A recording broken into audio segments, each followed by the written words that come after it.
So finally Pushpa 2 cinema হলে release হয়ে গেছে। আর দর্শকের প্রায় মোটামুটি সিনেমা হলে চাকাচাক ভর্তি।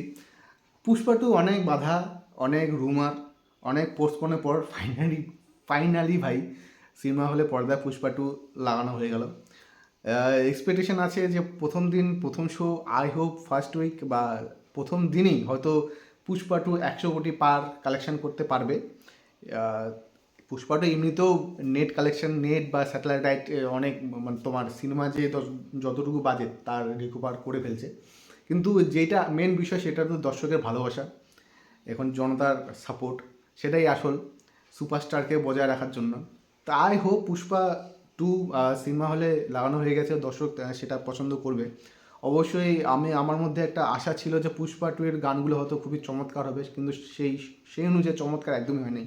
খুবই জঘন্য গান হয়েছে। কিসকা কিসকি মানে আমার তো উচ্চারণ করতে পারি না, কী যে নাম ওটা, কিসিকা। আমি তো একবারও শুনিনি, জাস্ট শুনছি ওই লেদো মেদো ইস্কি লেলো ব্যাস ওইটুকুই শুনছি, পুরোটাই শুনিনি। অবশ্যই পিলিংয়ের কিন্তু একটা ফিলিংস ছিল, পিলিংয়ের একটা ফিলিংস ছিল, গানের মধ্যে একটা রিদম আছে। তোমার রশ্মিকা মান্দানা এবং আল্লু অর্জুন ভালোই স্টেপ বাই স্টেপ একই সাথে বেশ চমৎকার লাগছে ওই গানটা আমার। কিন্তু সেটাও খুব একটা যে ওই সেরকম পুষ্পা 1-এর মতন যে গানটা যে হিট হবে, তা স্বামী, তারপর ওয়ানটা ওয়া ওয়া, সেরকম কিন্তু একদমই হয়নি, দুটো গানই হয়নি। কিন্তু সিনেমার মধ্যেও কিন্তু একটা চমৎকার থাকবে। পুষ্পা 2 এর গল্পের মধ্যে এটা খুবই এক্সাইটমেন্ট আছে, খুবই মিস্ট্রি এবং থ্রিলিং আছে গল্পটার মধ্যে, আমি যতটুকু শুনেছি। বলতে তো পারবো না, আপনারা অবশ্যই সিনেমা হলে গিয়ে দেখবেন। কিন্তু ওই আমার যতটুকু আশা, দেখুন বলিউড মানে টলিউড বা ভারতীয় সিনেমা মানে কি গান। গান যদি হিট হয় মোটামুটি 50% কিন্তু হিট হওয়ার চান্স থাকে সিনেমাটা হিট হওয়ার। কিন্তু এখন আমরা অডিয়েন্সটা ওইভাবে তৈরি হয়ে গেছি অবশ্য, যে গান ছাড়াও সিনেমা কিন্তু হিট হতে পারে। গানটা ঠিক আছে, গান ফিলিংটা অবশ্যই ভালো হয়েছে, নো ডাউট। আমি কিন্তু এই বিষয়ে আমি বলবো না যে খারাপ হয়েছে ফিলিং গানটা।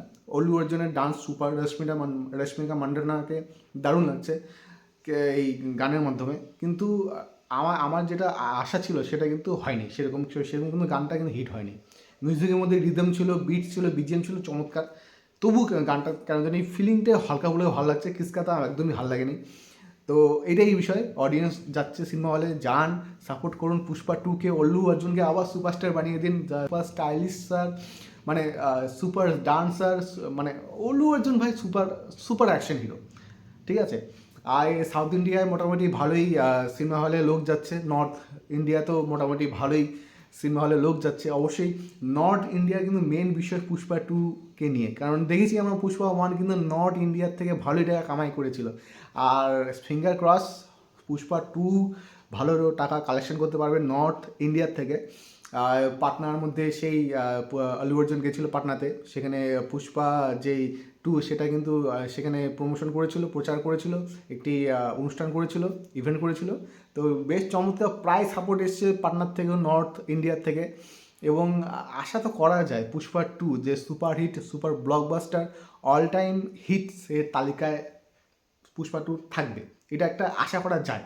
কারণ গান যেমনই হোক অবশ্যই সিনেমা হলে যাবেন, গল্পটা দেখবেন, ভালোবাসা দিবেন, সেই গল্পটাই আসল মেন জিনিস। তো সিনেমা আপনার দর্শকরা দেখবেন না পুরো সিনেমা, গান দিয়ে তো আর সিনেমা হিট হয় না। গান দিয়ে অবশ্যই তোমার তোমার অডিয়েন্সকে একটা টানার বিষয় থাকে, যে গানটা হিট, চলো সিনেমাটা দেখে আসি। কিন্তু গানে সেরকম হিট করতে পারেনি। একটা প্লাস পয়েন্ট আছে গল্পটার মধ্যে, অবশ্যই গল্পটা খুবই ভালো হয়েছে। অবশ্যই গিয়ে দেখবেন পুষ্পা 2, এবং পুষ্পা 2 অল্লু অর্জুন এবং আমাকে অবশ্যই সাপোর্ট করবেন, আমার ইউটিউব চ্যানেলটা অবশ্যই সাপোর্ট করবেন। জয় পুষ্পা 2, জয় অল্লু অর্জুন, থ্যাংক ইউ।